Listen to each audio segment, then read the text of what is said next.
स्वागत करता हूं आपका खान ग्लोबल स्टडीज के इस डिजिटल प्लेटफॉर्म पर। आशा है आप सभी लोग अच्छे होंगे, मस्त होंगे, बड़े ही आनंद के साथ अपनी तैयारी कर रहे होंगे।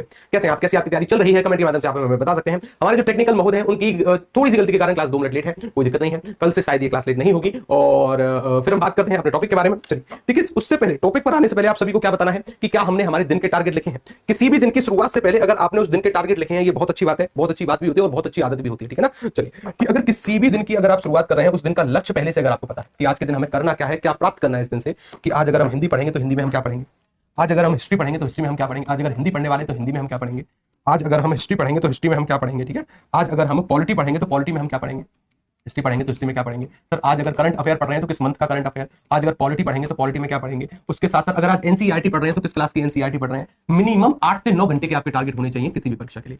8 से 9 घंटे के टारगेट, यानी ऐसे भी टारगेट नहीं जैसे हमारे कंप्यूटर जी क्या करते हैं, वो भी बीसीएस की तैयारी कर रहे हैं, और जब उनसे बातचीत हम करते हैं ना कि वो कितने घंटे पढ़े हैं, तो वो बोलते हैं कि सर आज मैं 9 घंटे पढ़ा हूं। बहुत अच्छी बात है, पढ़ना भी चाहिए, लेकिन इन्हीं 9 घंटों में उन्होंने माताजी से भी बात करी है, इन्हीं 9 घंटों में पिताजी से भी बात करी है, पिताजी का भी फोन आया। मैं ये नहीं कह रहा कि ये सब काम करना गलत है, नहीं, बिल्कुल नहीं, अभी आएंगे। उसके साथ साथ महिला मित्र से भी बात करी, पुरुष मित्र से भी बात करी, खाना भी खाया, शौच आदि की क्रिया भी करी, पोस्ट के ख्यालों में भी खोए रहे कि सर ये ताकत मिलेगी, यानी इस पोस्ट से ये ताकत मिलेगी तो सर क्या क्या होगा, गांव में कितना स्वागत होगा, सभी लोग क्या कहेंगे। उसके साथ सर हमारी महिला मित्र क्या सोचेगी, और खुद महिला मित्र के ख्यालों में खोए हुए हैं कि सर यहाँ शादी होगी, सर उसके बाद ऐसा जीवन होगा, ऐसा जीवन यापन करेंगे, ऐसा घर लेंगे, ऐसी गाड़ी लेंगे, इस प्रकार के ख्यालों में खोए हुए हैं। तो क्या वो कंप्लीट 9 घंटे पढ़ पाए हैं इन सब बातों को। मैं ये नहीं कह रहा कि ख्यालों में खोए हुए होना गलत है, माता से बात करना गलत है, पिताजी से बात करना गलत है, या फिर कुछ और काम करना गलत है, कोई गलत बात नहीं है, लेकिन इस समय को आप अपनी पढ़ाई के समय में सम्मिलित मत करिए। ये समय जो है आपका मुश्किल से 3 से 4 घंटे पढ़ाई का आया है, और ये काफी नहीं है हमारी परीक्षा के लिए, ठीक है ना। तो हमें क्या करना है कि हमें इस समय को थोड़ा सा ज्यादा लेकर आना है, नेट आवर लेकर आने 8 से 9 घंटे। और रिवीजन के लिए वही अपना पुराना वाला तरीका है कि अगर आज कोई मैंने टॉपिक पढ़ा है, ये संभावना कम है कि कल मैं उस टॉपिक को भूल जाऊं। ऐसा नहीं हो सकता कि कल उस टॉपिक को मैं भूल पाऊं या फिर परसों उस टॉपिक को भूल जाऊं। हो सकता है कि उसकी थोड़ी थोड़ी बातें मैं भूल सकता हूं, जिसका इंटरेस्ट मेरे दिमाग में नहीं है, यानी जिसमें मेरी रुचि नहीं है, उन बातों को दिमाग सबसे पहले भूलता है कल, फिर परसों, फिर थोड़ा थोड़ा थोड़ा थोड़ा करके भूल जाता है। स्टडी के दौरान पता चला कि 5वें 6वें दिन दिमाग लगभग 70% चीजों को भूल चुका होता है। इसी बात का फायदा उठाते हुए हमने अगर कोई टॉपिक आज पढ़ा है, उसको कल लेकर नहीं बैठना होता, कम से कम 7 दिन में उसका रिवीजन करना होता है, यानी 7वें दिन उसका रिवीजन करना है, फिर उसके 14 दिन के बाद उसका रिवीजन करना है। टाइम मिल जाए तो 21वें दिन, लेकिन इसको अवॉइड कर सकते हैं। अगर समय नहीं है तो 21वें दिन को अवॉइड कर सकते हैं। 2 रिवीजन तो कंपलसरी है, 7वां और 14 दिन के बाद, ठीक है। और रिवीजन किस तरीके से, अगर कोई टॉपिक 1 घंटे में आपने कंप्लीट किया है, रिवीजन करते समय 1.5 घंटे लगाओगे क्या। 1 घंटे में कोई टॉपिक कंप्लीट किया है, 1.5 घंटे में उसका रिवीजन कर रहे हैं, ऐसा भी नहीं करना है। रिवीजन का जो अनुमानित समय होता है वो होता है 1/10, कितना 1/10। अगर कोई टॉपिक आपने 1 घंटे में पढ़ा है तो 1/10 6 मिनट में उसका रिवीजन करो। 6 मिनट में, 6 नहीं है तो जी 10 मिनट ले लो, 10 नहीं है तो 15 मिनट ले लो, इससे ज्यादा नहीं, इससे ज्यादा नहीं, ठीक है, इससे ज्यादा स्वीकार नहीं है। ऐसा नहीं करना है कि 1 घंटे का टॉपिक है, 2.5 घंटे रिवीजन नहीं चलेगा, ठीक है। हर चीज को तुलनात्मक तरीके से या फिर अच्छे तरीके से, अहम तरीके से लेकर चलाएं। अगर इस तरीके के आपके टारगेट है तो मैं गारंटी के साथ कहता हूं किसी आम विद्यार्थी से 70% ज्यादा सिलेक्शन के चांस हो जाते हैं। और 70% कोई छोटा मोटा नंबर नहीं होता, ठीक है, बहुत बड़ा नंबर होता है। अगर इस तरीके की तैयारी होती है तो किसी भी आम विद्यार्थी से अगर तुलना करें तो सिलेक्शन के चांस बहुत ज्यादा बढ़ जाते हैं। सभी को राधे राधे है। राधे राधे के साथ सर हम पढ़ रहे थे पर्यायवाची। क्या पढ़ रहे थे हम? पर्यायवाची। पर्यायवाची के दौरान एक नोट्स आपके नोट्स में आए होंगे, यानी आपके एप्लीकेशन में उपलब्ध हुए होंगे। ईमानदारी के साथ बताना किस किस ने कंप्लीट वो नोट्स पढ़े हैं या फिर थोड़े बहुत पढ़ने का प्रयास किया है। एक पर्यायवाची से संबंधित कुछ इस प्रकार के नोट्स आपको अपने नोट्स में देखे होंगे। इस प्रकार के नोट्स किस किस ने पढ़े हैं? ये नोट्स किस किसने पढ़े हैं? जैसे मैंने अरण्य के, अंग के, अग्नि के, उसके साथ साथ सर अचल के, ये सभी परीक्षा में आए हुए हैं, ये सभी के सभी किस किसने पढ़े हैं? गुरुजी कंप्यूटर जी वॉइस सही कीजिए। वॉइस सही नहीं हो रही क्या? क्या वॉइस में कोई दिक्कत है क्या? वॉइस देखो, आधे लोग कह रहे हैं कि गुरुजी थोड़े बहुत पढ़े हैं, और आधे लोगों का वही कमेंट है कि सर हमें तो मिले नहीं। ढूंढने वाले भगवान तक को ढूंढ लेते हैं, आपको नोट्स नहीं मिल रहे, बताइए। अगर कोई इंसान ढूंढने पर आए ना तो वो भगवान तक को ढूंढ लेता है, आपको नोट्स नहीं मिले। ये मैं कैसे मान सकता हूं? मैं तो नहीं मानता इस बात को। हाँ, कल मैं मानता हूं कि कल हमारे कंप्यूटर जी की गलती की वजह से वो नोट्स अपलोड नहीं हुए थे, अब अपलोड हुए हैं, यानी वो कल ही अपलोड हो चुके थे। लेकिन हमें आज तो पढ़ने थे, थोड़े बहुत तो पढ़ने थे, ताकि जो क्लास का शुभारंभ है वो हो सके। तो टेक्निकल टीम प्लीज, मेरा क्लास नहीं चल रहा है, क्लास नहीं चले। क्लास चल रहा है। देखिए वो वॉइस डबल आ रही है, वॉइस डबल आ रही है क्या? क्या वॉइस डबल आ रही है क्या? ऐसा तो नहीं है, वॉइस तो यहां से ठीक है। नोट्स तो देखे हैं पर पढ़े नहीं है, बहुत अच्छी बात है। गुरुजी पूरा नहीं पढ़ा है, पूरा नहीं पढ़ा है, चलिए कोई दिक्कत नहीं है। अब चलिए, अगर जितने पढ़े हैं उतने पढ़े सही, या फिर जितने भी नहीं पढ़े हैं मैं कुछ सवाल पूछता हूं आपसे नोट से, ताकि एक पीछे का रिवीजन भी हो पाए और रिवीजन के साथ साथ आगे की भी कुछ हम चीज सीख पाए। कल हमने उपपद कंप्लीट किए थे, मुझे बताइए ला का अर्थ क्या होता है? कल जो हमने उपपद पढ़े हैं, इस ला का अर्थ क्या होगा? किसी भी शब्द के अगर अंत में ला होगा, इसका अर्थ क्या होगा? जैसे एक शब्द कल हमने पढ़ा था कुशल, क्या पढ़ा? कुशल। तो कुशल के अंत में क्या है? ला का प्रयोग है, इस ला का अर्थ क्या होगा? इसी तरीके सर इस पा का अर्थ क्या होगा? एक शब्द लिखा था पादप, पादप शब्द का अर्थ क्या होगा? सर पा का अर्थ होता है पीने वाला, ला का अर्थ होता है लाने वाला। ये छोटे छोटे से शब्द हमें देखने, लाने वाला बिल्कुल सही होता है, ठीक है ना। हाँ, आगे चलते हैं। चलिए देखो, कुछ शब्द लिखे हैं, इन शब्दों पर जरा मंथन करना, ये शब्द कैसे हैं, और ये शब्द पीसीएस की परीक्षाओं से लिए गए हैं, यानी विभिन्न पीसीएस की परीक्षाएं हैं, वहां पर इन शब्दों का प्रयोग हुआ है। इन शब्दों को पहले पढ़ो और इनमें समानता खोजने का प्रयास करो, या फिर समानता के साथ साथ कम से कम इनके दो पर्यायवाची मुझे बताने का प्रयास करो। पहले लाइन वाले शब्दों को पढ़ो। हाथ है, पणी है, पानी है और करी है। दूसरी वाली लाइन में लिखा है कर्ण है और रदन है। तीसरी वाली लाइन में है मेढक है, दादूर है, मंडूक है, दूध है, पय है और रस्ता है। ये सभी नोट्स में उपलब्ध है आपके सब, ठीक है। अगर मैं पहले वाले शब्द की बात करूं तो वहां पर हाथ लिखा गया है। क्या शब्द लिखा गया है? हाथ। अगर आपसे कहा जाए कि हमको हाथ के कम से कम 3 पर्यायवाची लिखिए या 2 पर्यायवाची लिखिए तो क्या हम लिख पाएंगे? क्या हम लिख पाएंगे? देखिए, एक यहां पर शब्द लिखा गया पानी। क्या शब्द है? पानी। पानी शब्द का प्रयोग आपने विभिन्न प्रकार के शब्दों में देखा होगा या फिर आगे भी हम देखेंगे। जैसे अगर हम भगवान विष्णु की बात करें या फिर भगवान श्री कृष्ण की बात करें तो उन्हें कहते हैं चक्रपाणी। क्या कहते हैं? चक्रपाणी। 2 प्रकार के शब्द हैं यहाँ पर। एक प्रकार का शब्द है सर चक्र, और चक्र के साथ क्या जोड़ा गया है? पानी। जो शब्द इंपोर्टेंट लगे उसको तुरंत नोट करना है, ठीक है ना? तुरंत नोट करना है कि हाँ ये शब्द अच्छा है, इसको नोट कर लेते हैं। हालांकि लिखा हुआ तो आपके पास आएगा ही, नोट्स भी उपलब्ध है। इस पानी शब्द का अर्थ होता है सर हाथ। इस पानी का अर्थ क्या था? हाथ। यानी जिसके हाथ में चक्र है उसे क्या कहेंगे? उसे कहेंगे चक्रपाणी। मैंने एक और शब्द लिखा वज्र। क्या लिखा मैंने? वज्र। मैंने एक शब्द लिखा वज्रपाणी। किसका पर्यायवाची हो सकता है? वज्र प्राणी अगर शब्द लिखा गया है तो किसका पर्यायवाची बन सकता है? सर यहाँ पर 2 प्रकार के शब्द हैं। एक शब्द है सर वज्र, और वज्र के साथ जोड़ा गया है पानी शब्द। और पानी शब्द का अर्थ मैं जानता हूं सर हाथ होता है जिसके हाथ में वज्र है। वज्र कहते हैं कठोर को, और वज्र एक प्रकार का अस्त्र भी है जो कि इंद्रदेव का अस्त्र है। जिसके हाथ में वज्र है उसे मैं क्या कहूंगा? इंद्र कहूंगा। इस शब्द का अर्थ होगा सर, एक तो अर्थ होगा इसका भगवान विष्णु। क्या होगा? भगवान विष्णु। भगवान विष्णु के साथ साथ एक भगवान श्री कृष्ण, उन्हीं के अवतार है तो उनके पास भी है। अगर यहाँ पर वज्र प्राणी की बात करी जाए तो वज्र जिसके हाथ में, यानी ये सर इंद्र का पर्यायवाची होगा, इंद्र का। एक और शब्द लिखा मैंने सूल पाणी। क्या लिखा मैंने? सूल पाणी। तो किसके हाथ में सूल होगा? किसके हाथ में सूल होगा? सूल यानी सूल का अर्थ होता है एक प्रकार का कांटा। किसके हाथ में कांटा है?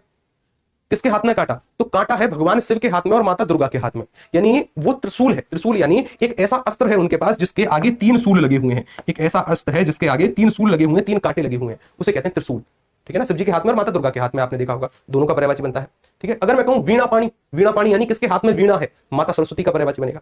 एक शब्द है यहाँ पर, इस शब्द पर महाभारत है, इस शब्द पर। ये शब्द थोड़ा सा अच्छा है, इस शब्द पर जरा ध्यान देना। करी शब्द लिखा गया है, किसे कहते हैं? करी। और ये विभिन्न पीसीएस परीक्षाओं में हमने देखा है, कई बार पीसीएस परीक्षाओं में बना है। यहाँ पर बहुत ज्यादा दिक्कत होती है। देखिए, एक मूल शब्द होता है जिसका नाम है कर। अभी इसको हटा दें, हम जानते हैं कि भगवान शिव और माता दुर्गा का पर्यायवाची है। एक शब्द होता है जिसका नाम है कर, और कर शब्द के अपने आप में कई सारे अर्थ होते हैं। कर शब्द का एक अर्थ होता है सर हाथ। कर शब्द का अर्थ क्या होता है? हाथ। कर शब्द का अर्थ होता है सर सूंड, जो हाथी की सूंड होती है ना, उसे कहते हैं कर। कर शब्द का एक अर्थ होता है टैक्स। टैक्स यानी जो भी हम भारत सरकार को कर प्रदान करते हैं ना, उसे टैक्स कहते हैं इंग्लिश में। कर का एक अर्थ होता है सर किरण। क्या होता है? किरण। कर का एक अर्थ होता है करने वाला। क्या होता है? करने वाला, या फिर जो कोई भी कार्य करता है उसके लिए प्रयोग करते हैं करने वाला।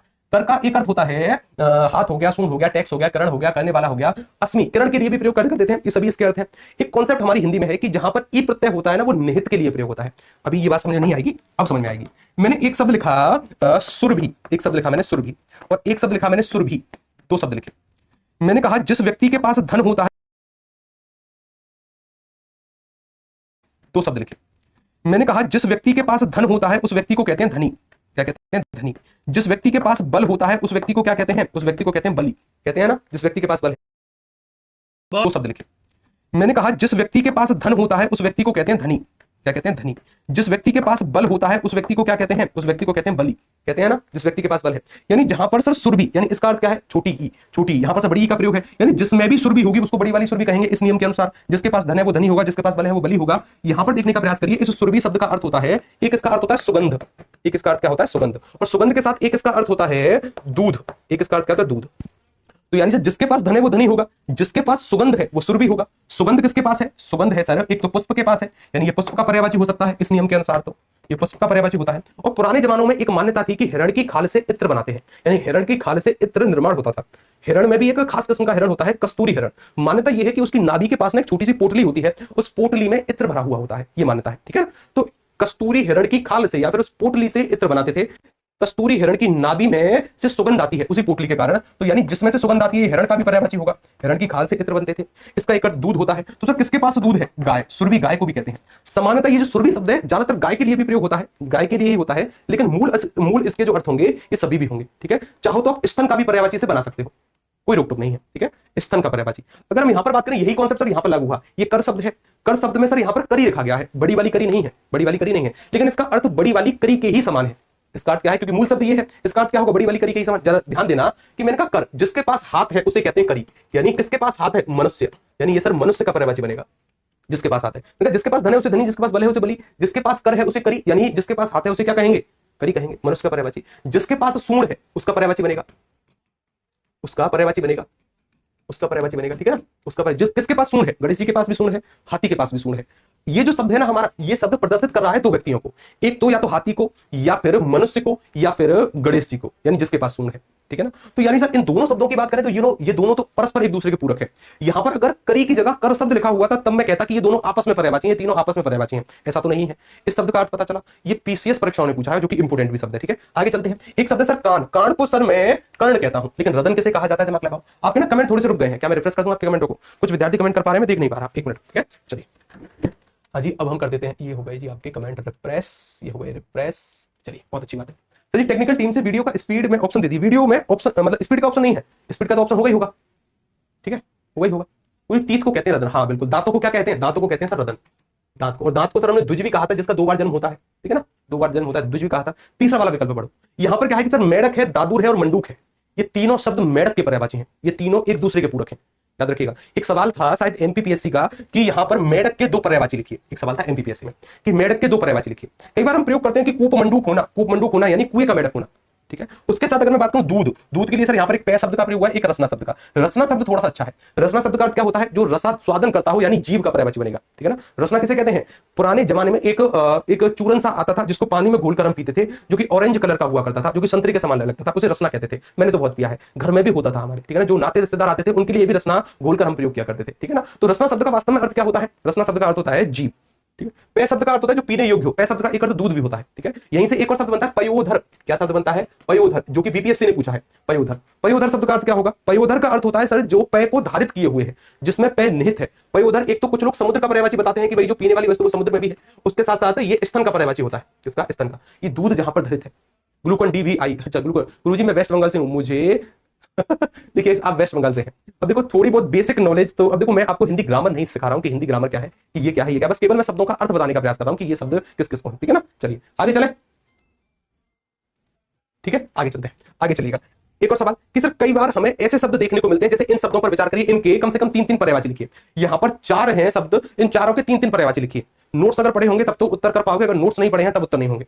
बिना नोट्स पढ़े उत्तर नहीं हो सकते, बिना नोट्स पढ़े उत्तर नहीं हो सकते। मैंने यहां पर एक शब्द देखा नारी, नारी जो शब्द है वो आपके नोट्स में है। नारी को हम क्या कह सकते हैं? जैसे देखिए हमारे जो कंप्यूटर जी है ना, कंप्यूटर जी की जैसे ही शादी होती है, 14 फरवरी को शादी थी, तो शादी होने से पहले फोटो का आदान प्रदान होता है कि लो भाई लड़का लड़की को देख ले और लड़की लड़के को देख ले। तो जैसे ही कंप्यूटर जी के पास फोटो आती है ना, फोटो देखो कुछ इस प्रकार की थी। किस प्रकार की फोटो थी? इस प्रकार की फोटो। इतनी सुंदर फोटो है। ब्रह्मा जी से मुझे एक और वरदान मिला है कि मेरी ड्राइंग के साथ साथ राइटिंग भी बहुत अच्छी होगी। राइटिंग तो आपने देख ली है, ड्राइंग और देख लो मेरी, ठीक है ना। ड्राइंग और देख लो मेरी। लड़की थोड़ी सी मॉडर्न थी तो बालों को कलर किया हुआ था।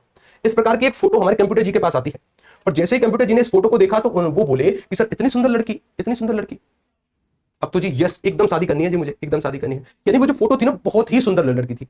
एक शब्द होता है सुंदर लड़की के लिए मेहताब, एक उर्दू का शब्द है मेहताब। उर्दू में इसका अर्थ होता है चंद्रमा। उर्दू में इस मेहताब शब्द का अर्थ क्या होता है? मेहताब शब्द का अर्थ होता है चंद्रमा, और आफताब का अर्थ होता है सूर्य। कई बार विशेषण के तौर पर ऐसी लड़की जो कि एकदम चंद्रमा के समान सुंदर हो उसे कहते हैं मेहताब। तो हमारे कंप्यूटर जी ने जैसे ही तस्वीर देखी तो क्या बोले कि सर ये तो मेहताब है, ये तो मेहताब है। मैंने कहा ये मेहताब नहीं है, ये ब्यूटी प्लस का कमाल है। ये ब्यूटी जो कैमरे होते हैं ना आजकल लड़कियों के फोन में वो कैमरा तो हमेशा होगा ही होगा, जिसमें फोटो बहुत ज्यादा, जिसमें फिल्टर प्रयोग होते हैं, बहुत ज्यादा गोरी फोटो जो आ जाती है। उस ऐप का नाम क्या है जरा मुझे बताना। कुछ लड़कियां होंगी तो वो बता देंगे कि सर ये वाला ऐप है, ये कुछ ब्यूटी प्लस करके या फिर कुछ स्नैपचैट करके कुछ एक ऐप होता है जहां पर फिल्टरों का बहुत ज्यादा प्रयोग होता है, ठीक है ना। तो हमारे कंप्यूटर जी ने जैसी फोटो देखी तो तुरंत कहा यस सर शादी करनी है, अब तो इस मेहताब से शादी करनी है। मैंने कहा इस फोटो की सुंदरता अलग है, एक बार जाकर लड़की से प्रत्यक्ष तरीके से मिल लो, प्रत्यक्ष तरीके से लड़की को देख लो। अब जैसे ही हमारे कंप्यूटर जी लड़की को देखने पहुंच गए, हमारी बातों में तो आ गए, लड़की को देखने पहुंचे, और हमने भी देखा है कि सामान्यतः ना जैसे ही किसी लड़की को कोई लड़का देखने आने वाला होता है तो वहां क्या होगा, वहां सर लड़की को उससे पहले एक स्थान पर भेजा जाता है। उस स्थान का नाम है ब्यूटी पार्लर। क्या नाम है? Beauty parlour. और उस ब्यूटी पार्लर में किसी भी रंग की लड़की चली जाए, किसी भी वर्ण की लड़की चली जाए, वो अंदर से जब बाहर आएगी ना तो मेहताब ही बनकर बाहर आएगी। मेहताब यानी चांद का टुकड़ा बनकर बाहर आएगी। देखिए सुंदरता क्या है ना, ये कायिक सुंदरता एक अलग बात है, सुंदरता मन की होनी चाहिए। तो हमारे कंप्यूटर जी के साथ भी वही हुआ। कंप्यूटर जी की धर्मपत्नी जैसे ही ब्यूटी पार्लर से बाहर आती हैं और चाय की ट्रे लेकर इनके सामने आती हैं, इन्होंने उनको देखा, उन्होंने इनको देखा, तो वहीं पर हमारे कंप्यूटर जी से रहा नहीं गया, वहीं पर 3 शब्द बोल दिए। वहीं पर 3 शब्द क्या बोले? कबूल है, कबूल है, कबूल है। वहीं बोल दिए कबूल है, कबूल है, कबूल। मैंने कहा थोड़ा सा सब्र रखो, अभी थोड़ा सा सब्र रखो, इतनी जल्दी नहीं पटना होता, थोड़ा सा सब्र रखिए। अभी इस सुंदरता का असली पता चलेगा जब शादी के 1 दिन बाद चेहरा धुलेगा। तब सुंदरता का पता चलेगा कि वास्तव में क्या सुंदरता है। अभी जो तुमने भाव में आकर बोल दिया है, क्योंकि अभी ये जो कमाल है ना, ये ब्यूटी पार्लर का है, ठीक है ना। चलिए आगे चलते हैं। नारी को क्या कहते हैं? मेहताब। मेहताब मतलब मेहताब उर्दू का शब्द है जिसका अर्थ होता है चंद्रमा। चंद्रमा, कई बार जो लड़की चंद्रमा के समान सुंदर होती है उसे क्या कहते हैं? मेहताब कहते हैं, विशेषण के तौर पर, ठीक है। आ जाए तो विशेषण के तौर पर कर सकते हैं, कई बार विशेषता बताने के लिए प्रयोग होता है। लड़की के लिए सर भामा शब्द का प्रयोग होता है। लड़की को सर हम कामनी कहते हैं। क्या कहते हैं? कामनी लड़की को कहते हैं। लड़की के लिए एक और शब्द प्रयोग होता है, यानी स्त्री के लिए दारा शब्द का प्रयोग होता है। स्त्री को ललना भी कहते हैं, स्त्री को कहते हैं नागरी। क्या कहते हैं? नागरी। अब देखिए नागरी जो शब्द है ये थोड़ा सा अच्छा शब्द है, एमपीपीएससी ने भी पूछा है। नागरी शब्द क्या है? नागरी शब्द कहते हैं चंचल स्त्री को। ऐसी स्त्री जो कि बहुत ज्यादा चंचल हो उसे क्या कहते हैं? बुरी लड़की। बुरी लड़की तो अरे सुधर जाओ रे तुम लोग, ठीक है ना, तुम पढ़ लो। पत्थर को मूर्ति में बदल दिया जाता है, पत्थर को मूर्ति में। यानी देखो मेरी भी शादी हुई है, और शादी होने के बाद जिस ब्यूटी पार्लर पर हमारी जो धर्मपत्नी जी हैं वो तैयार होकर आई थी ना, तो जैसे ही शादी वाले समय मैंने उनको देखा तो सर जी हाँ जी बहुत सुंदर प्रतीत हो रही थी। लेकिन जब शादी के एक दिन बाद वाली स्थिति हुई ना, तो मैंने कहा ये भी ठीक बात है, ये भी अच्छी बात है। तो मैंने मार्केट से एक फोन लिया, एक गिफ्ट लिया मार्केट से कि भाई जहां पर हमारी धर्मपत्नी जी तैयार होकर आई है, इतना अच्छा मेकअप किया है, उस ब्यूटी पार्लर वाले को एक तोहफा तो बनता है। तो मैंने एक फोन गिफ्ट किया। मैं फोन का डिब्बा लेकर उनके पास गया। फोन का डिब्बा था आईफोन 15 प्रो मैक्स। क्या था? आईफोन था 15 प्रो मैक्स। मैंने उनको फोन का गिफ्ट दिया, तो वो जैसे उन्होंने फोन का डिब्बा देखा कि आईफोन 15 प्रो मैक्स का डिब्बा है, वो बड़ी खुश हुई। मैंने कहा ये आपके लिए तोहफा है हमारी तरफ से। और जैसे ही उन्होंने वो तोहफा खोला, उसके अंदर था नोकिया 1100। क्या था? नोकिया 1100 एक फोन होता है कीपैड, वो था। तो वो तुरंत मुझसे बोली ये क्या मजाक किया है मेरे साथ। मैंने कहा शुरुआत किसने करी थी? मजाक की शुरुआत किसने करी? ठीक है ना। तो इस तरीके की बातें हो जाती हैं। हमारे जो कंप्यूटर जी हैं वो भी इस तरीके की परेशानी से भुगत भोगी है, ठीक है ना। आगे चलते, तुम पढ़ लो, ठीक है ना, तुम पढ़ लो, तुम शांति के साथ पढ़ो, ठीक है ना। आगे आ जाओ, अब इन सब बातों के लिए समय नहीं आ गया। देखिए नागरी, नागरी शब्द का अर्थ क्या होता है? नागरी शब्द का अर्थ होता है चतुर स्त्री। क्या होगा? चतुर स्त्री। आगे चलते हैं। एक शब्द है यहाँ पर गंगा। गंगा को हम कहते हैं जानवी। क्या कहते हैं? जानवी कह देते हैं गंगा को। जानवी के साथ देखो, जानवी इनको क्यों कहते हैं? जानवी कहते हैं कि अरे तुम पढ़ लो रे, तुम पढ़ लो, ठीक है ना, तुम पढ़ लो। तो जी तुम नहीं पढ़ोगे, ठीक है। शुक्र करो कि आज जो हमारी धर्मपत्नी जी हैं वो इस क्लास को ना देखें, ठीक है ना। और अगर आज उन्होंने ये क्लास देख ली, क्योंकि एक्सेस उनके पास भी है, अगर आज वो ये क्लास देख रही हैं तो जी हम तहे दिल से ऑनलाइन तरीके से आपसे माफी मांगते हैं, ठीक है ना। हाँ वो देख नहीं ना पाए ये क्लास, वरना मैं अगले दिन यहाँ पर प्लास्टर बना होगा किसी हाथ या पैर पर, ठीक है। आगे आ जाओ। चलिए जानवी, जानवी के साथ इनको क्या कहते हैं सर? ये देव नदी है, इसलिए इनको सुरसरता भी कहते हैं कई बार। क्या कहते हैं? सुरसरता, सुरसरता, ठीक है ना, सुरसरता। सर विष्णु पगा इनको कहते हैं। क्या कहते हैं? विष्णु पगा, क्योंकि विष्णु के जो पग है ना, विष्णु भगवान के, उन पग से इनका प्रादुर्भाव हुआ माना जाता है कि विष्णु भगवान के चरणों को धोते हुए निकलती हैं, ऐसी मान्यता है, ठीक है। आगे चलते हैं। भूमि, भूमि को सर हम क्या कह सकते हैं? भूमि को जितने भी पृथ्वी के पर्यायवाची वो सभी इनके पर्यायवाची हो सकते हैं। जितने भी पृथ्वी के पर्यायवाची वो सब इनके पर्यायवाची होंगे। मैंने यहाँ पर लिखा पृथ्वी। क्या लिखा मैंने? पृथ्वी। पृथ्वी लिख दिया जी। पृथ्वी के साथ साथ इसी को भू कहते हैं, इसी को धरा कहते हैं, इसी को एक बहुत अच्छा शब्द है जो कि अरे मत करो, मत हंसो रे अब, ठीक है ना, ठीक है, अब चुपचाप से पढ़ लो, ठीक है। आगे आ जाओ। भू कहते हैं, धरा कहते हैं। धरा के साथ साथ और क्या कहेंगे? एक शब्द होता है रत्न गर्भा, बहुत अच्छा शब्द है, ठीक है ना, रत्न गर्भा। क्या शब्द है? रत्न गर्भा। रत्न गर्भा शब्द का अर्थ क्या होता है कि सर जिसके गर्भ में रत्न दबे हैं, जिसके गर्भ में रत्न दबे हैं। रत्न किसके गर्भ में दबे हैं? देखिए मान्यता यह है कि पृथ्वी के अंदर ना बहुत सारे खनिज है, बहुत सारे तेल, मानिक, मोती, हीरे, पत्थर सभी पृथ्वी के गर्भ में दबे हुए हैं। तो इसीलिए रत्न गर्भा एक शब्द होता है पृथ्वी के लिए, बहुत ही प्यारा शब्द है। यहीं से एक और मिलता जुलता शब्द होता है रत्नाकर। क्या शब्द होता है? रत्नाकर। और रत्नाकर शब्द का अर्थ क्या है कि सर रत्न आकर, यानी जो जिसने रत्न हमको प्रदान किए हो। जब समुद्र मंथन होता है ना, समुद्र मंथन के दौरान पहले सर बहुत सारे हीरे मोती बाहर आते हैं, फिर ऐरावत हाथी समुद्र मंथन से आता है, लक्ष्मी जी का जन्म समुद्र मंथन से होता है, फिर सर विष आता है, विष के बाद क्या आता है? अमृत। तो बहुत सारे हीरे मोती समुद्र मंथन के दौरान भी बाहर आए।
ऐसी मान्यता है, ठीक है। आगे चलते हैं। भूमि, भूमि को सर हम क्या कह सकते हैं? भूमि को जितने भी पृथ्वी के पर्यायवाची वो सभी इनके पर्यायवाची हो सकते हैं। जितने भी पृथ्वी के पर्यायवाची वो सब इनके पर्यायवाची होंगे। मैंने यहां पर लिखा पृथ्वी। क्या लिखा मैंने? पृथ्वी। पृथ्वी लिख दिया जी। पृथ्वी के साथ साथ इसी को भू कहते हैं, इसी को धरा कहते हैं, इसी को एक बहुत अच्छा शब्द है जो कि अरे मत करो, मत हंसो रे अब, ठीक है ना, ठीक है, अब चुपचाप से पढ़ लो, ठीक है। आ गया, जब भू कहते हैं, धरा कहते हैं, धरा के साथ साथ और क्या कहेंगे, एक शब्द होता है रत्न गर्भा, बहुत अच्छा शब्द है, ठीक है ना, रत्न गर्भा। क्या शब्द है, रत्न गर्भा। रत्न गर्भा शब्द का अर्थ क्या होता है कि सर जिसके गर्भ में रत्न दबे हैं, जिसके गर्भ में रत्न दबे हैं। रत्न किसके गर्भ में दबे हैं? देखिए मान्यता यह है कि पृथ्वी के अंदर ना बहुत सारे खनिज है, बहुत सारे तेल, मानिक, मोती, हीरे, पत्थर सभी पृथ्वी के गर्भ में दबे हुए हैं, तो इसीलिए रत्न गर्भा एक शब्द होता है पृथ्वी के लिए, बहुत ही प्यारा शब्द है। यहीं से एक और मिलता जुलता शब्द होता है रत्नाकर। क्या शब्द होता है? रत्नाकर। और रत्नाकर शब्द का अर्थ क्या है कि सर रत्न आकर, यानी जो जिसने रत्न हमको प्रदान किए हो। जब समुद्र मंथन होता है ना, समुद्र मंथन के दौरान पहले सर बहुत सारे हीरे मोती बाहर आते हैं, फिर ऐरावत हाथी समुद्र मंथन से आता है, लक्ष्मी जी का जन्म समुद्र मंथन से होता है, फिर सर विष आता है, विष के बाद क्या आता है? अमृत। तो बहुत सारे हीरे मोती समुद्र मंथन के दौरान भी बाहर आए, तो जिसने हमको रत्न प्रदान किए हों उसे कहते हैं रत्नाकर। क्या कहते हैं? रत्नाकर कहते हैं। तो सर ये क्या हुआ? रत्नाकर किसे कहेंगे? हम समुद्र को कहेंगे। रत्नाकर इसे नहीं कहते पृथ्वी को, ठीक है ना, ये किसे कहा जाता है? ये समुद्र को कहते हैं, याद रखिएगा, ठीक है। चलिए उसके साथ सर पृथ्वी को धरा कहते हैं, हो गया। पृथ्वी को मैदिनी कहते हैं। क्या कहते हैं? मैदिनी कहते हैं पृथ्वी को। देखो इनमें जितने भी पृथ्वी के पर्यायवाची हैं सभी में पुत्री शब्द जोड़ दो तो माता सीता के पर्यायवाची बन जाएंगे। माता सीता पुत्री हैं किसकी? पृथ्वी की। एक शब्द है सर सरता। सरता शब्द का अर्थ होता है सर नदी। सरता शब्द का क्या अर्थ होगा? नदी। नदी को ही हम क्या कहते हैं? नदी को। और दो पर्यायवाची बताओ नदी के। सर जी सर पत्नी का खौफ पूरे देश में है। पत्नी का खौफ पूरे देश में, अच्छा मुझे बताइए पत्नी लिखते कैसे हैं? पत्नी लिखते कैसे हैं? पत्नी एक ये मैंने लिखा है, पत्नी ये है, पत्नी ये मैंने लिखा है। कौन सी वाली पत्नी सही है? कौन सी वाली पत्नी सही है? इसको ए मान सकते हो, इसको बी मान सकते हो, ठीक है ना, इसको ए इसको बी। कौन सी पत्नी ठीक होगी? कौन सी पत्नी ठीक होगी? ए वाली की बी वाली? ए वाली। देखिए एक पर मैंने क्या किया कि पत्नी पर छोटी ई की मात्रा लगाई। किसकी मात्रा लगाई? छोटी ई की। पत्नी कैसे भी लिख लो, डर तो लगता ही है, ठीक है ना। एक पत्नी पर छोटी ई की मात्रा लगाई। क्या पत्नी कभी छोटे मोटे काम करती है? क्या पत्नी कभी छोटे मोटे काम करेगी? बिल्कुल नहीं सर। अगर पत्नी छोटे मोटे काम कर नहीं सकती तो उस पर छोटी ई की मात्रा तो नहीं लगा सकते। पत्नी के काम होते हैं बड़े बड़े, इसलिए किसकी मात्रा लगाते हैं? बड़ी ई की। ये सवाल था शायद एक परीक्षा होती है दरोगा की, यूपी में, वहां पर था ये सवाल कि पत्नी की शुद्ध वर्तनी लिखिए, ठीक है, उसका सवाल था, ठीक है। चलिए तो पत्नी की किसकी मात्रा? सर बड़ी की मात्रा आती है, याद रखिएगा। आगे चलते हैं, इन शब्दों पर विचार करिए, इन शब्दों पर विचार करिए और इनके कम से कम दो दो तीन तीन पर्यायवाची मुझे बताइए। अगर नोट्स पढ़े हैं तब तो उत्तर आ जाएगा, फिर हम वहीं से कंटिन्यू करते हैं जहां पर हमने क्लास छोड़ी थी। यानी भगवान शिव के परिवार के ऊपर हम बात कर रहे थे कि भगवान शिव के पर्यायवाची हमें लिखने हैं, इनके ऊपर फिर बात करते हैं। इन चारों शब्दों पर विचार करिए, इन चारों शब्दों पर विचार करना है हमें। पहला शब्द है सर जलज। और मैंने कहा था कि जिस किसी भी शब्द के अंत में जा जोड़ा जाता है उसका अर्थ क्या होता है? उसका अर्थ होता है जन्म लेने वाला। यानी एक शब्द लिखा है सर यहाँ पर जलज, और जलज शब्द का अर्थ क्या होगा? जल में जन्म लेने वाला। जल में जन्म लेने वाला। जा का अर्थ है सर जन्म लेना। जा का अर्थ क्या है? जन्म लेना। जल में जन्म लेना। और जल में जन्म किसका होगा? जल में जन्म होगा सर एक तो कमल का, मोती का। मोती के साथ साथ सर जल में जन्म होता है शंख का। शंख के साथ साथ और मछली का। बहुत सारे जीव जंतु हैं जिनका जल में जन्म होता है, सभी को जलज कह सकते हैं। किसी एक शब्द ने ठेका नहीं लिया कि केवल कमल को ही जलज कहेंगे, ठीक है। लेकिन कमल शब्द के और भी कई सारे पर्यायवाची पूछे जाते हैं, अभी लिख लो इसके। सर कमल को ही हम पुंडरीक कहते हैं, यहां पर लिख देता हूं। कमल को क्या कहते हैं? पुंडरीक कमल को कहा जाता है। पुंडरीक के साथ साथ राजीव कमल को कहते हैं। राजीव भगवान श्री राम को भी कहते हैं। उसके साथ साथ कमल को अरविंद कहा जाता है। क्या कहते हैं? अरविंद किसे कहते हैं? कमल को कहते हैं। अरविंद के साथ जितने भी पानी के पर्यायवाची हैं, क्योंकि कमल का जन्म पानी में ही होता है, पानी के पर्यायवाची में जा जोड़ देने से इसके पर्यायवाची बन जाएंगे। मैंने एक शब्द लिखा जलज, हो गया, जलज तो वही है। नीर, नीरज किसे कहेंगे? कमल को। अंबु पानी को कहते हैं, तो अंबुज किसे कहेंगे? पानी को। सर एक प्रकार के तालाब को कहते हैं, तो सरोज किसे कहेंगे? पानी को। पंख कीचड़ को कहते हैं, कीचड़ में जन्म लेने वाला कमल होगा। उसके साथ साथ एक शब्द है सर सतदल। सतदल किसे कहते हैं? कमल को। एक बहुत अच्छा शब्द है नलिन। नलिन किसे कहते हैं? कमल को कहते हैं। ये जो शब्द है ना सतदल, बहुत ही प्यारा शब्द है। सतदल से मिलता जुलता एक शब्द होता है जिसका अर्थ हमें समझना है। एक शब्द है सर सतपत्र। क्या शब्द है? सतपत्र। और सतपत्र का अर्थ क्या है? सतपत्र का अर्थ है वही जो हमारे कंप्यूटर जी ने 14 फरवरी को किसी को गिफ्ट किया था कि लीजिए आपके लिए लेकर आए हैं, ठीक है ना, गुलाब। गुलाब कहते हैं सतपत्र को, और सतदल किसे कहते हैं? कमल को। गुलाब के लिए स्थल कमल भी शब्द प्रयोग होता है। स्थल कमल किसे कहते हैं? जो स्थल का कमल हो, स्थल कमल गुलाब को कहते हैं। स्थल कमल के साथ साथ सुमना भी किसे कहा जाता है? गुलाब को। पाटल भी कहते हैं गुलाब को, पाटल।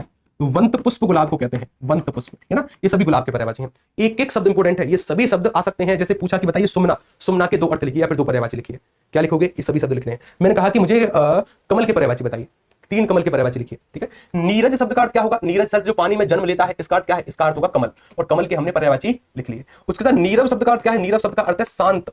नीरव किसे कहते हैं? शांत को। नीरव शब्द का अर्थ है कि सर जहां पर बिल्कुल ध्वनि ना हो, ध्वनि हो तो बहुत ना के बराबर हो, यानी उसे कहते हैं बिल्कुल शांत की स्थिति। ज्यादातर समुद्र को नीरव बोलते हैं। किसे बोलते हैं? समुद्र को, क्योंकि समुद्र बहुत गहरा होता है और जो भी वस्तु, जो भी प्राणी बहुत गहरा होगा ना, वो शांत होगा। अगर आपके अंदर, अगर आपके मन में बहुत ज्यादा ज्ञान है और आप शांत रहते हैं तो ये आपका बड़प्पन है, यानी ये आपका गुण है। जिन व्यक्तियों के पास ज्ञान होता है ना, वो समानता शांत रहते हैं। कैसे रहते हैं? शांत। और कई बार हमने कहावत भी सुनी होगी कि अध जल गगरी छलकत जाए। जिनके पास ज्ञान की मात्रा अल्प रहती है, अल्प यानी कम ज्ञान रहता है, वो समानता ज्ञान का प्रदर्शन हर स्तर पर करते हैं, और ये हर किसी के साथ होता है, ठीक है ना। वो हमेशा अपने ज्ञान का प्रदर्शन करते रहेंगे कि मैंने ऐसे किया, मैंने वैसे किया, आज मैंने ये कर दिया, वो कर दिया। कुछ नहीं है। अगर कोई व्यक्ति आपके सामने इस तरीके का व्यवहार कर रहा है, समझ जाना कि अभी अधूरा ज्ञान है, पूर्ण ज्ञान नहीं मिला है इसे। हालांकि पूर्ण ज्ञान को प्राप्त करना ये अपने आप में मनुष्य जीवन में बहुत कम संभव है कि कोई व्यक्ति पूर्ण ज्ञान को प्राप्त करे, लेकिन फिर भी उसका ज्ञान अधूरा है। ठीक है, अच्छी बात है। जलद, जल देने वाला, जल देने का कार्य कौन करेगा? बादल। बादल के तीन पर्यायवाची बताओ मुझे अभी कि बादल के तीन पर्यायवाची क्या होंगे, फिर हम आते हैं अपनी क्लास पर। हमारी जो क्लास थी सर, हमने भगवान श्री कृष्ण से संबंध रखने वाले पर्यायवाची पढ़ लिए थे कि भगवान श्री कृष्ण से किन किन व्यक्तियों का संबंध है। उसके साथ साथ चार व्यक्ति हमने पढ़े थे, भगवान श्री कृष्ण, बलराम जी हमने पढ़े थे, बलराम जी के साथ साथ इनके प्रिय शिष्य थे जिनका नाम था अर्जुन, अर्जुन के साथ साथ पांचाली जी हमने पढ़ी थी। उनके साथ सर हमने देखो धनुष बाण के भी पर्यायवाची पढ़े हैं, हमने भगवान श्री राम के भी पर्यायवाची पढ़े हैं, इनके छोटे भाई लक्ष्मण जी के भी पर्यायवाची पढ़े हैं, लक्ष्मण जी के साथ माता सीता के पर्यायवाची पढ़े हैं, माता सीता के साथ साथ एक हनुमान जी के भी पर्यायवाची हमने पढ़े हैं। यानी ये दोनों व्यक्ति हो गए थे। बात करते हैं भगवान शिव की। अब भगवान शिव के परिवार में चार व्यक्ति हैं जिनके पर्यायवाची इंपॉर्टेंट होते हैं। एक तो भगवान शिव है, भगवान शिव के साथ साथ माता पार्वती है, माता पार्वती के साथ साथ एक है इनके बेटे जिनका नाम है कार्तिक जी, इनके बड़े बेटे हैं कार्तिक जी, और कार्तिक जी के साथ इनके एक और बेटे हैं जिनका नाम है गणेश जी। क्या नाम है? गणेश जी। तो स्टार्ट करें जी। अच्छा, क्या हमने भगवान शिव के पर्यायवाची कुछ लिखे थे? क्या लिखे थे भगवान शिव के पर्यायवाची? नहीं लिखे थे? हाँ और ना। हाँ देखो, बादल हो गया, मेघ हो गया, और मेघदूत, मेघदूत हाँ कह सकते हैं, ठीक है ना, मेघदूत बिल्कुल सही है। ठीक है, चलिए हमने किस किस पर्यायवाची करे हैं आप देखो, फिर आपके कमेंट रुक गए। एक सेकंड का जरा समय देना, कमेंट रिफ्रेश कर दूं आपके, ताकि आप कुछ कहें और मैं देख पाऊं उसको। ये बड़ी समस्या है। कमेंट अब ठीक है, अब हो गए शुरू, और अब हो गए शुरू। चलिए, नहीं करें यानी आपके कमेंट आ रहे हैं गुरुजी, नहीं करें। अब चलिए, अब लिखने हैं जी इनके पर्यायवाची। आगे आइए सर, भगवान शिव से शुरुआत करते हैं। और भगवान शिव से पहले ना एक व्यक्ति इंपॉर्टेंट है जिनके पर्यायवाची पढ़ने हैं, जिनका संबंध भगवान श्री शिव से ही है। एक बार क्या होता है कि एक राक्षस है, मानकर चलिए ये ए नामक राक्षस है, अभी मुझे उसका नाम नहीं पता है कि किस नाम का था राक्षस, आपको याद आए तो आप बता सकते हैं कि सर इस नाम का राक्षस था। ठीक है, एक राक्षस था, उसके मन में ये भाव आया कि अब हमें इस पूरे लोक पर, जितने भी तीनों लोग हैं उन पर शासन करना है, और शासन करने के लिए जो सबसे जरूरी चीज है वो है अमर होना। तो वह ब्रह्मा जी की तपस्या करने बैठता है, क्योंकि ब्रह्मा जी क्या है कि भाव में ज्यादा आ जाते हैं, और भाव में ज्यादा आने के साथ कुछ उल्टे पुल्टे वरदान देकर चले आते हैं। तो ब्रह्मा जी की तपस्या करने लगे। अब ब्रह्मा जी प्रसन्न होते हैं, इस राक्षस के पास आते हैं और बोलते हैं बताओ तुम्हें क्या चाहिए। तो हर एक राक्षस के जबान पर एक ही शब्द रखा हुआ है, हमें अमर होना है, हमें हमें कभी मृत्यु ना आए, ये उनके दिमाग में। अब ब्रह्मा जी भी एक डायलॉग को रटे हुए हैं कि हाँ जो संसार में आया है वो जाएगा, अमर होने के अलावा आप कुछ भी मांग सकते हैं, वो तुरंत प्राप्त हो जाएगा, अमर नहीं कर सकते। तो इस राक्षस को पता था, इस राक्षस को, कि उसी समय भगवान शंकर ना माता सती का स्वर्गवास होता है, यानी उनका देहांत होता है। देहांत के बाद भगवान शिव गहरी तपस्या में लीन हो जाते हैं, तपस्या करने बैठ जाते हैं, गहरी तपस्या में लीन है। तो इस बात का फायदा उठाते हुए इस राक्षस ने कहा कि कभी भी अगर मेरी मृत्यु होगी तो वो भगवान शिव के पुत्र से होगी, भगवान शिव के पुत्र से होगी। ठीक है जी, इसने ये वर प्राप्त कर लिया। अब जैसे ही इसको ये वर प्राप्त होता है तो उसके बाद इस राक्षस ने तीनों लोगों में इतना कहर बरपाया जिसकी कोई सीमाएं नहीं है, बहुत ज्यादा कहर बरपाया। जब सभी देवता ब्रह्मा जी के पास पहुंचे, वो बोले कि आपने उसको कैसा वरदान प्राप्त करा दिया कि अभी क्या है, अभी भगवान शिव की धर्मपत्नी भी नहीं है, उनका देहांत हो चुका है, और भगवान शिव गहरी तपस्या में लीन है, और उनको जगाना ये असंभव कार्य है। तब एक व्यक्ति को जिम्मेदारी सौंपी गई कि पूरे तीनों लोगों का भार अब तुम्हारे हाथ में है, तुम जाओ और भगवान शिव की तपस्या को तोड़ो। उन व्यक्ति का नाम था कामदेव। उन व्यक्ति का नाम क्या था? उन व्यक्ति का नाम था कामदेव। तो जब जब भगवान शिव के पर्यायवाची पढ़ते हैं ना, तो कामदेव के साथ ही पर्यायवाची पढ़ते हैं, कामदेव के साथ में ही पर्यायवाची पढ़ते हैं, क्योंकि कामदेव ने भगवान शिव की तपस्या भंग करी। अच्छी बात है। जैसे देखिए, कामदेव के पास ना 5 बाण है काम की भावना उत्तेजित करने के लिए। तो यहां से एक शब्द आता है पंचसर। पंचसर शब्द पता है ना, ये 2 प्रकार के शब्दों से मिलकर बना है। एक शब्द है पंच, और पंच के साथ जोड़ा गया सर। सर शब्द कल पढ़ा है, जो कि बाण का पर्यायवाची होगा, पढ़ा है ना, बाण का पर्यायवाची है। जिसके पास काम की भावना उत्तेजित करने के लिए 5 बाण है, वो पंचसर होगा। पंचसर के साथ जो इनका धनुष है ना, वो फूलों से जड़ा हुआ है। तो यहां से एक और शब्द आता है पुष्प धनवा। क्या कहते हैं इनको? पुष्प धनवा, जिसका धनुष फूलों के समान है। पुष्प धनवा के साथ इनके बाण भी जब दुश्मन को लगते हैं तो चोट थोड़ी ना करते हैं, वो फूल के समान कोमल होते हैं, बस काम की भावना उत्तेजित कर देते हैं। तो इन्हें कहते हैं कुसुम सर। इन्हें क्या कहते हैं? कुसुम सर। कुसुम सर क्यों? कि सर यह 2 प्रकार के शब्दों से मिलकर बना है। एक शब्द है यहाँ पर कुसुम, कुसुम कहते हैं पुष्प को, और सर शब्द का अर्थ हम जानते हैं बाण को कहते हैं। सर शब्द का अर्थ क्या होगा? बाण, यानी जिसके बाण फूल के समान लगे, जिसके बाण पुष्प के समान लगे, उसे कहते हैं कुसुम सर। किसके पति हैं ये? सर ये रति के पति हैं। किसके पति हैं? रति के पति हैं, तो रतिपति कहे जाते हैं। अब जैसे ही भगवान शंकर पर ये बाण छोड़ते हैं ना, तो बाण छोड़ने के साथ साथ भगवान शंकर पर कोई असर ही ना हो। तो जब 5 बाणों को एक साथ छोड़ा गया, तब जाकर भगवान शिव की तपस्या टूटती है। और जैसे ही भगवान शिव की तपस्या टूटी, भगवान शिव ने अपना तीसरा नेत्र खोला, इनका शरीर वहीं पर जलाकर राख कर दिया, वहीं पर भस्म हो गई है। तो जिनके पास कोई अब कोई शरीर नहीं है, उन्हें कहते हैं अनंग। अनंग शब्द का अर्थ क्या होता है? जिनके पास कोई अंग नहीं हो, जिनके पास कोई अंग नहीं है उन्हें क्या कहेंगे? अनंग। अनंग यानी जिनका कोई अपने आप में शरीर नहीं है, वो कामदेव है। अगर शरीर नहीं है तो इनका जन्म कहां होगा? इनका जन्म होगा सर हमारे मन में। मन में जन्म लेने वाले मनोज कहे जाते हैं। क्या कहे जाते हैं? मन में जन्म लेने वाले, मन में जन्म लेने वाले, उन्हें क्या कहते हैं? मनोज। मनोज के साथ साथ अगर मन में इनका जन्म हो गया तो मन को मथने का कार्य कर देते हैं। मथने का कार्य यानी मन को उथल पुथल कर देते हैं। इन्हीं को क्या कहते हैं? इन्हीं को मन मत कहते हैं। मन मत, जो मन को मत देते हैं। मनमत कौन है? यही है। मनमत के साथ एक और शब्द, जब हम भगवान श्री कृष्ण के पर्यायवाची पढ़ रहे थे तो मैंने आपको बताया था कि एक शब्द है मदन मोहन। ये शब्द पढ़ा था हमने कि मदन मोहन, यानी यहां पर एक शब्द पढ़ा कि मदन, और मदन के साथ एक शब्द पढ़ा मोहन। कि मदन का अर्थ मैंने उस समय कहा था कि कामदेव होगा, कि कामदेव का रूप बहुत सुंदर था।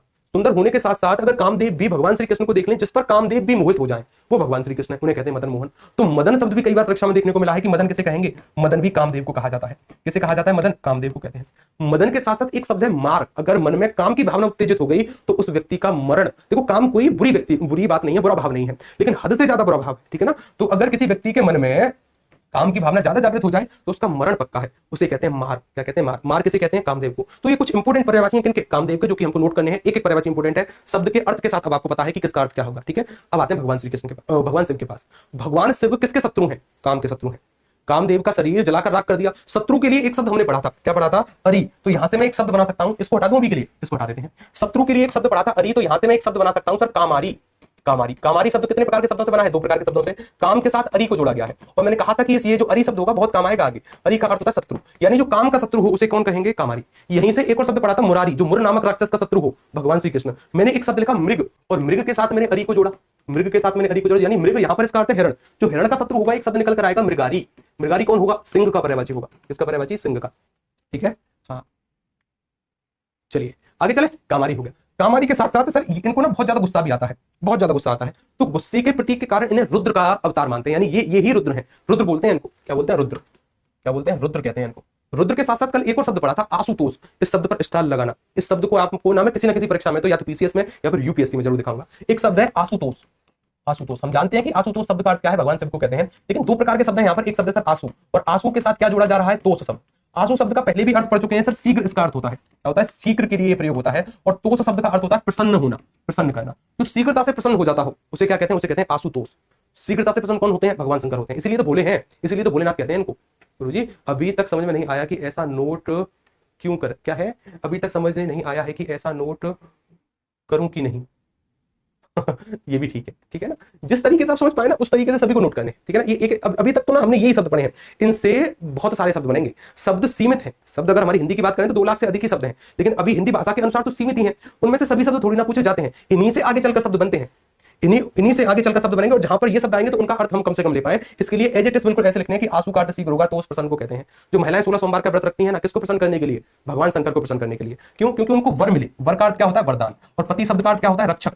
पति शब्द का अर्थ क्या होता है, रक्षक। कि उनको वरदान मिले, क्या मिले, उनको वरदान मिले कि उनको अच्छा पति मिले। और अच्छे के लिए उपसर्ग का प्रयोग करते हैं सु। किसका प्रयोग करते हैं, सु, यानी उनको वर तो मिले, वर नहीं सुवर मिले। सुवर शब्द का अर्थ क्या होगा, अच्छा पति। क्या होगा, अच्छा पति मिले जी उनको, ठीक है ना। इसलिए 16 सोमवार के व्रत महिलाएं रखती हैं।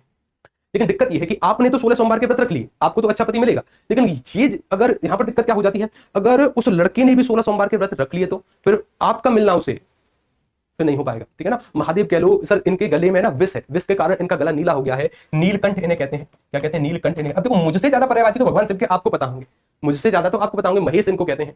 महेश के साथ साथ बहुत सारे शब्द होते हैं, ठीक है ना। गुरु जी तो अच्छा पति मिले, अच्छा पति मिले। देखिए अगर दिक्कत ये होती है ना कि मानकर चलिए जैसे ये 2 है, ये लड़का है, ये लड़की है, ये लड़का है, ये लड़की है। लड़की ने तो 16 सोमवार के व्रत रख लिए, यानी इसका तो पक्का हुआ कि इसको अच्छा पति मिलेगा, इसको अच्छा पति मिलेगा। लेकिन अगर गलती से लड़की ने भी 16 सोमवार के व्रत रखे हैं तो इसको भी अच्छी लड़की मिलेगी, इसको भी अच्छी लड़की मिलेगी। फिर आपका चांस तो गया, आपका चांस तो गया। अगर इसने भी व्रत रख लिया फिर तो आपका चांस खत्म हुआ भाई, इसको भी तो फिर अच्छी लड़की मिलनी चाहिए ना, ठीक है। आगे चलते हैं आगे आते हैं। तो सुवर यानी अच्छा पति, सुवर यानी अच्छा पति। आगे चलते हैं। अब देखिए इसमें आप कोई और भी अपने आप से पर्यायवाची प्रयोग कर सकते हैं, भोलेनाथ प्रयोग कर सकते हैं, नीलकंठ प्रयोग कर सकते हैं, कैलाशवासी प्रयोग कर सकते हैं, बहुत सारे शब्द हैं, मुझसे ज्यादा आपको बताया इनके। लेकिन ये 2-3 शब्द इंपोर्टेंट थे जिनके बारे में हमें सीखना था, ठीक है। चलिए पशुपति, हाँ देखो पशुओं के देवता है तो बिल्कुल हमारे आशुतोष जी है ना, वो बोल रहे हैं कि गुरुजी पशुपतिनाथ इनको कहते हैं, पशुओं के जो राजा है, ठीक है ना। हाँ और एक कहा है कि सर जटाधारी इनको कहते हैं। ये शब्द आप बना सकते हैं, क्षेत्रीय आधार पर पर्यायवाची हो सकते हैं, बिल्कुल सही है, लिख सकते हैं आप इन शब्दों को, लेकिन ये शब्द इंपोर्टेंट है। अब बात करते हैं माता पार्वती की। किसकी बात करते हैं, माता पार्वती की। माता पार्वती भगवान शिव की पत्नी, धर्म पत्नी, ठीक है ना, भगवान शिव की धर्मपत्नी। एक मान्यता है कि माता पार्वती जो है ना, ये भगवान शंकर के बाएं भाग में विराजित है। बाएं भाग में यानी इन्हें कहा जाता है वामांगी। क्या कहा जाता है इन्हें, वामांगी। वामांगी जो शब्द है ये 2 प्रकार के शब्दों से मिलकर बना है। एक शब्द है यहाँ पर वाम, और वाम के साथ एक शब्द जोड़ा गया है अंग, और अंग के साथ एक और प्रत्यय जोड़ा गया है ई, ठीक है, तब जाकर ये शब्द बना है। यानी सर वाम शब्द का अर्थ होता है लेफ्ट, बाया जिसको बोलते हैं। हिंदी में यही शब्द बाया में परिवर्तित होता है, ये तत्सम शब्द है, वो तद्भव शब्द हो जाएगा बाया। यानी सर जो वाम अंग में विराजित हुई है, किनके, भगवान शंकर के। वामांगी जो शब्द है ये पत्नी का भी पर्यायवाची होता है, लिख कर रखिए। यानी ये पत्नी को भी कहते हैं, पत्नी, और पत्नी के साथ साथ माता पार्वती को भी कहते हैं। अब ये जो पार्वती शब्द है इसका अर्थ पता है क्या है, पार्वती जी पर्वतराज की बेटी है, यानी पर्वत की पुत्री है पार्वती, पर्वत की बेटी है, तभी जाकर नाम है पार्वती। किस पर्वत की बेटी है, पर्वतराज हिमालय की बेटी है पार्वती, किसकी बेटी है? पर्वतराज हिमालय की। पर्वत के लिए सर हम एक और शब्द का प्रयोग करते हैं, सैल। इस शब्द का सैल, तो यहां से एक और शब्द निकल कर आता है सैलजा। क्या निकल कर आता है? सैलजा। और इस जा के बारे में मैं पहले बता चुका हूं, जा का अर्थ होता है जन्म लेना। जहां पर बड़ा जा लगा है इसका अर्थ होता है जन्म लेने वाली, यानी सैल से जन्म लेने वाली। सैल यानी सैल कहते हैं पर्वत को, पर्वत से जन्म लेने वाली। पार्वती भी है, पर्वत को सैल भी कहते हैं, सैलजा भी एक शब्द है। जितने भी दुर्गा जी के पर्यायवाची हैं सभी इन पर भी सटीक होते हैं। कुछ लोग इनको सती भी कहते हैं, सती कह सकते हैं। सती शब्द का अर्थ क्या होता है? सती शब्द का अर्थ बताने वाले को एक चॉकलेट मेरी तरफ से। सती शब्द का अर्थ बताओ, एक चॉकलेट मेरी तरफ से। जब भी कभी मिलने आओगे तो एक चॉकलेट मुझसे बोल देना कि सर हमने उस सवाल का सटीक उत्तर दिया था, एक चॉकलेट खिलाइए, एक चॉकलेट खिलाइए। हाँ, सती शब्द का अर्थ क्या होगा? क्या हो सकता है सती शब्द का अर्थ? एक चॉकलेट जीतने का मौका है अब आपको। उमा भी बिल्कुल कहते हैं, हाँ उमा कह सकते हैं, उमा कहते हैं, उमा कहते हैं, भवानी कहते हैं। क्या कहते हैं? भवानी कहते हैं। गौरी एक शब्द प्रयोग होता है, गौरी शब्द प्रयोग होता है। गौरी शब्द के साथ माता पार्वती के लिए हम भवानी, रुद्राणी, चंडिका, महाकाली, ये सभी शब्द प्रयोग होते हैं माता के लिए। सावित्री, हाँ पवित्र होता है इसका। सती शब्द का अर्थ क्या होगा? सती शब्द का अर्थ होता है सर पवित्र। क्या होता है? सती शब्द का अर्थ क्या है? पवित्र। ठीक है ना? हाँ बिल्कुल, सती इनको कहते हैं। सती का अर्थ क्या होता है? पवित्र, जो बहुत पवित्र है। ठीक है, चलिए सर फोन पर कर देना। अच्छा, फोन पर पैसे कर देना। अच्छा, ऐसा नहीं, पहले मिलने आना तब चॉकलेट मिलेगी, ऐसे थोड़ी ना चॉकलेट मिल जाएगी आपको। ठीक है ना? सती सत्य पर अड़िग रहने वाली। हाँ देखो, सती, सती शब्द का ये अर्थ नहीं होता सत्य पर अड़िग रहने वाली। उसके लिए सत्या शब्द बन सकता है कि जो सत्य पर अड़िग रहता हो या सत्य पर अड़िग रहती हो, उसे कहते हैं सत्या। ठीक है ना? चलिए यहाँ पर सती शब्द का अर्थ है जो बिल्कुल पवित्र हो। ठीक है, चलिए आगे चलते हैं। इनके एक बेटे हैं जिनका नाम है सर गणेश जी। इनके एक बेटे हैं जिनका नाम है गणेश जी, और गणेश जी के पर्यायवाची थोड़े से इंपोर्टेंट है, इंपोर्टेंट है। गणेश जी को हमने, देखिए ये बहुत खाते पीते हैं, खाते पीते घर के हैं, लड्डू बहुत प्रिय हैं। लड्डू को कहते हैं मोदक। क्या कहते हैं? मोदक, मोदक। तो मोदक प्रिय ये कहे जाते हैं, मोदक प्रिय। मोदक खा खा कर, लड्डू खा खा कर ना शरीर थोड़ा सा बड़ा हो गया है, यानी वजन थोड़ा सा बढ़ गया है, तो इसलिए बोलते हैं महाकाय। महाकाय यानी जिनकी काया महान है, महाकाय बोलते हैं, यानी खाए पिए घर के से लगते हैं, महाकाय। वक्रतुंड इनको बोलते हैं। क्या बोलते हैं? वक्रतुंड। वक्रतुंड थोड़ा सा अच्छा शब्द है, ध्यान रखिएगा। एक शब्द है यहाँ पर सर वक्र, और वक्र के साथ क्या जोड़ा गया है? तुंड शब्द प्रयोग किया गया है। यहाँ पर अगर बात करें इस वक्र शब्द का अर्थ, कल भी मैंने बताया था वक्र का अर्थ क्या होता है। वक्र का अर्थ क्या होता है? इसी से बांका शब्द बना था, बांका शब्द से फिर हमने बांके बिहारी शब्द का प्रयोग किया था, याद आ रहा है कुछ? इस वक्र शब्द का अर्थ होता है टेढ़ा। क्या होता है? टेढ़ा। टेढ़ा है पर मेरा है, ठीक है ना? टेढ़ा। इस तुंड शब्द का अर्थ होता है सूंड। क्या होता है? सूंड। कई बार अगर आपने भगवान गणेश जी की किसी भी स्वरूप को देखा होगा तो वहां पर यह देखा होगा कि भगवान श्री गणेश जी की जो सूंड है ना, एक तरफ ऐसे मुड़ी हुई होती है, यानी वक्र के समान है, टेढ़ी है, तो उसे कहते हैं वक्रतुंड। क्या कहते हैं? वक्र, यानी जिनकी सूंड हल्की सी टेढ़ी है, वक्रतुंड कहते हैं। ठीक है ना? अच्छी बात है, वक्रतुंड। अच्छा सर, मोदक प्रिय हो गया, महाकाय हो गया, वक्रतुंड हो गया। किसके बेटे हैं सर? पार्वती के बेटे हैं, इसलिए पार्वती नंदन कहे जाते हैं, पार्वती नंदन। पार्वती के नंदन के साथ गौरी सुत भी कहे जाते हैं। क्या कहे जाते हैं? गौरी सुत। गौरी सुत भी इनको कहते हैं। गौरी सुत के साथ साथ और इन्हें क्या कहते हैं? देखिए इनका जो मुख है ना, वो किसी हाथी के बच्चे का मुख है। ठीक है ना? जहां पर एक जन्म तो माता पार्वती के द्वारा इनका होता है, दूसरा जन्म होता है जब भगवान शंकर हाथी के बच्चे का सर इनके धड़ में जोड़ते हैं। जिसका 2 बार जन्म हुआ हो, मैं बता चुका हूं, उसे द्विज कहते हैं। क्या कहते हैं? द्विज। और द्विज केवल भगवान गणेश के लिए ही प्रयोग नहीं होगा, बाकी के व्यक्ति भी हो सकते हैं जिनका 2 बार जन्म हुआ है, सभी के लिए प्रयोग होता है। उसके साथ सर इनका जो सर है ना, वो किसी गज का है, तो यहां से एक शब्द आता है गजानन। क्या आता है? गजानन। गजानन क्या शब्द आता है? गजानन। ये 2 प्रकार के शब्दों से मिलकर बना है, गज, और गज के साथ एक शब्द है आनंद। आनंद शब्द का अर्थ होता है मुख। आनंद शब्द का अर्थ होता है मुख या फिर चेहरा, और गज का अर्थ क्या होता है? हाथी। जिसका चेहरा हाथी जैसा हो उसे क्या कहते हैं? गजानन। ठीक है, हाथी का ही है चेहरा। अभी ऐसे जो आनंद शब्द है ये बहुत काम आएंगे। मैंने कहा चतुरानन, जिसके 4 आनंद हो, एक शब्द लिखा मैंने चतुरानन। मुझे बताइए कि इसका अर्थ क्या होगा? चतुरानन, इसका अर्थ क्या होगा सर? चतुरानन जिसके 4 मुंह हो, ब्रह्मा जी को कहते हैं। 3 मुख तो सामने से दिखते हैं, एक मुख पीछे की तरफ होता है। उसके साथ मैंने कहा दशानन किसे कहेंगे? तो सर दशानन कहा जाता है किन्हें? दशानन कहते हैं रावण को। मैंने कहा पंचानन किन्हें कहते हैं? पंचानन। पंचानन अच्छा शब्द है, शायद मैं बताना भूल गया, इस शब्द को प्रयोग करना। पंचानन यानी जिसके 5 मुख हो। 5 मुख भगवान शिव के भी हैं। 5 मुख किसके हैं? भगवान शिव के भी हैं। एक शब्द यहाँ पर लिखना पंचानन, ये अच्छा शब्द है, पूछा भी है पीसीएस ने, पंचानन। ठीक है ना? पंचानन, पंचानन। अब देखिए मैं जो आपसे कह रहा हूं ना कि पीसीएस ने पूछा है, जो यूपीएससी वाले विद्यार्थी हैं वो सोच रहे होंगे कि सर पीसीएस वाले सवाल क्यों बता रहे हैं, शब्द तो वही है, किसी भी परीक्षा में आ सकता है। मैंने कहा कि मुझे दिन के 3 पर्यायवाची बताओ, तो ये शब्द कहां पर लिखा है कि यूपीएससी नहीं पूछ सकता? या फिर मैंने एक शब्द लिखा पंचानन, किसने कहा कि पंचानन यूपीएससी नहीं पूछ सकता? पूछ सकता है, ठीक है, पूछ सकता है, इसमें कोई दोहराई नहीं है। एक शब्द पंचानन, भगवान शिव के 5 मुख है, और कुछ लोग मानते हैं कि हनुमान जी के भी 5 मुख है, क्योंकि हनुमान जी भगवान शिव के ही पुत्र माने जाते हैं, इनका ही रुद्र अवतार माने जाते हैं। ठीक है, चलिए तो वक्रतुंड। अच्छा गजानन हो गया, तो इस तरीके मैंने कहा सड़ानन। सड़ानन एक शब्द लिखा मैंने, क्या लिखा? सड़ानन। सड़ानन शब्द का अर्थ क्या होगा कि सर जिसके 6 मुख हो। 6 मुख किसके हैं? भगवान शंकर के बड़े बेटे कार्तिक जी के 6 मुख है, कल पढ़ेंगे उनको। ठीक है ना? भगवान शंकर के बड़े बेटे कार्तिक जी, उनके 6 मुख है, सड़ानन कहते हैं उनको। ठीक है, चलिए इसके साथ साथ सर देखो ये रिद्धि सिद्धि के पति हैं, तो रिद्धि सिद्धि नाथ इनको कह सकते हो, रिद्धि नाथ इनको कह सकते हो। और मोदक प्रिय है, महाकाय है, वक्रतुंड है, पार्वती नंदन है, गौरी सुत है, द्विज है, गजानन है, और विघ्न हरता इनको प्रयोग कर सकते हो। विघ्न हरता सर, जो विघ्न हरते हैं। उसके साथ साथ इनके कान कैसे हैं? इनके कान कैसे हैं? इनके कान कैसे हैं बताइए जरा। इनके कान हैं थोड़े से बड़े, तो बड़े कान के लिए हम किस शब्द का प्रयोग कर सकते हैं जी? विनायक। बहुत अच्छी बात है, विनायक इनको कहते हैं, अच्छा शब्द लिखा जी आपने। विनायक शब्द का अर्थ होता है जो सबसे पहले पूजे जाने वाले हो।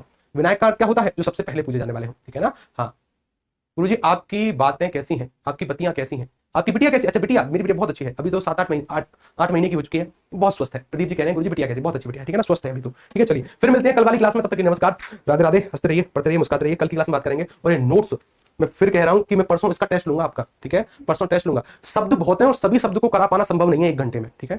शब्द बहुत हैं, सभी शब्द को 1 घंटे में करा पाना संभव नहीं है। ये पढ़नी है आपको, और पढ़ने के साथ साथ जो भी शब्द समझ में ना आए, किसी भी समय पूछ सकते हैं कि सर ये शब्द समझ में नहीं आ रहा, ये शब्द समझ में नहीं आ रहा, तुरंत पूछ सकते हो शब्द को, ठीक है ना, तुरंत। कि सर जैसे मानकर चलिए आपको अनुवाद में ये उल्था शब्द समझ में नहीं आया, तो आप किसी भी परीक्षा में इसको गोला करके लेकर आइए और पूछ लेना कि सर इसका अर्थ बता दो। या फिर मैंने कहा कि मुझे अतिथि में सर ये आनंद तक समझ में नहीं आया, ठीक है ना। कई बार ऐसे कुछ शब्द होते हैं कि सर जिसके अर्थ हमारे दिमाग में कुछ होते हैं और यहां पर कुछ लिखा होता है, तो वहां पर ना मतभेद की स्थिति हो जाती है कि नहीं जी आंगुल तक तो मैंने कहीं और पढ़ा है, आंगुल तक का अर्थ तो कोई और होगा। तो इस स्थिति में हमें क्या करना है? इस स्थिति में उस शब्द को गोला करना है और अगली क्लास में पूछ लेना है कि इसका अर्थ क्या होगा। ये पढ़ने आपको शब्द 2 लाख से अधिक है, सभी शब्दों को 1 घंटे में करा पाना संभव नहीं होता। शब्द को समझने की शक्ति मैं आपको प्रदान कर सकता हूं कि शब्द समझिए कैसे जाते हैं। इसलिए एक एक शब्द को विखंडित करके हम पढ़ रहे हैं, विखंडित यानी तोड़कर उस शब्द को पढ़ रहे हैं कि शब्द का अर्थ क्या होगा, ताकि इनसे आगे जितने भी शब्द बनेंगे उनका लगभग अर्थ आपको पता चल जाए कि इसका अर्थ क्या होगा, ठीक है। तो ये सभी क्या करने हैं? इनको सभी को पढ़ना है, इन सभी को पढ़ना है। अच्छी बात है, फिर हम मिलते हैं कल की क्लास में, तब तक के लिए नमस्कार, राधे राधे, हंसते रहिए, पढ़ते रहिए, मुस्कुराते रहिए। पूरी टाइमिंग 2 घंटे कर दीजिए। देखो हम बात करते हैं टीम से, अगर टाइमिंग 2 घंटे हो पाती है जरूर बात करेंगे, अगर टाइमिंग 2 घंटे नहीं हो पाती है तो ऐसे चलने दीजिए। राधे राधे, जय श्री कृष्ण। बहुत अच्छा लगा आपसे मिलकर, क्लास कैसी लगी इसके बारे में जरूर जानकारी देना, और तब तक के लिए नमस्कार, राधे राधे, जय श्री कृष्ण।